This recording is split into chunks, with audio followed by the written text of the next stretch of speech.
দেশে প্রথমবারের মতো সুন্দরবনে একটি বাঘিনী অবমুক্ত করা হলো আজ। এবছর জানুয়ারিতে পূর্ব সুন্দরবনের সার্কির খাল এলাকায় হরিণ শিকারের ফাঁদে আটকা পড়ে। এ নিয়ে বিস্তারিত জানবো, সুন্দরবন থেকে যুক্ত হচ্ছেন সহকর্মী শাহরিয়ার অনির্বাণ। অনির্বাণ, একটু জানতে চাই, ইতিহাসে তো প্রথম এই ঘটনা, বাঘ অবমুক্ত করার ঘটনা, আর সেই ইতিহাসের সাক্ষী আপনিও হলেন, একটু অভিজ্ঞতা বলবেন।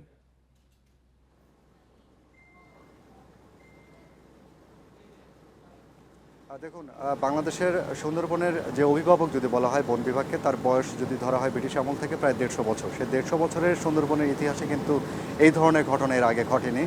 আর একটি অসুস্থ বাঘকে সুস্থ করে তাকে আবার তার নিজস্ব লোকালয়ে ফিরিয়ে দেওয়া।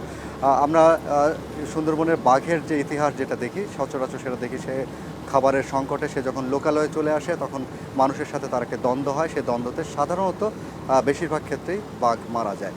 তো এই ক্ষেত্রে আমরা একটি ব্যতিক্রম ঘটনা দেখেছি। আপনারা জানেন নিশ্চয়ই যে সুন্দরবন জুড়েই কিন্তু নানান রকমের চোরা শিকারীদের একটা তৎপরতা রয়েছে। তাই সেই চোরা শিকারীদের মধ্যে অন্যতম একটি বড় অংশ কিন্তু হরিণ শিকার করে। সে হরিণ শিকার করতে গিয়ে তারা সুন্দরবনের বিভিন্ন এলাকায় খালের আশেপাশে হরিণ ধরার যে ফাঁদগুলো রয়েছে সে ফাঁদগুলো তারা পেতে রাখে। এটার মধ্যে মালা ফাঁদ এবং ছিটকা ফাঁদ রয়েছে। তো আজ থেকে প্রায় ৬ মাস আগে এরকম একটি ফাঁদের ভিতরে এই বাঘিনীটির আটকে যায়। তার বাম পাটি, সামনের বাম পাটি একেবারে একটি ছিটকা ফাঁদের সাথে আটকে যায় এবং সেটা প্রায় ৭ দিন ধরে সে সেই বনের ভিতরে ছিল।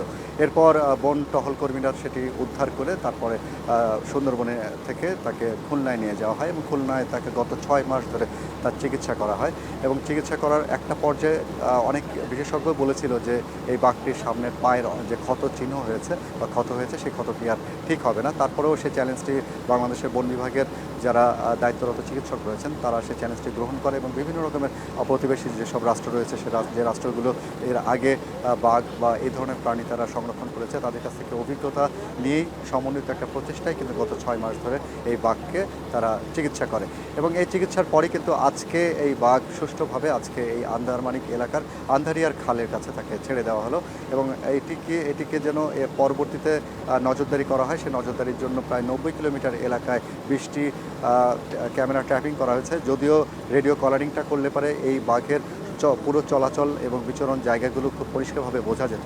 সে জায়গাটা থেকে অনেক সীমাবদ্ধতার কারণে বাংলাদেশের সরকার বা বাংলাদেশের বন বিভাগের পক্ষ থেকে এই কাজটি করতে পারেনি।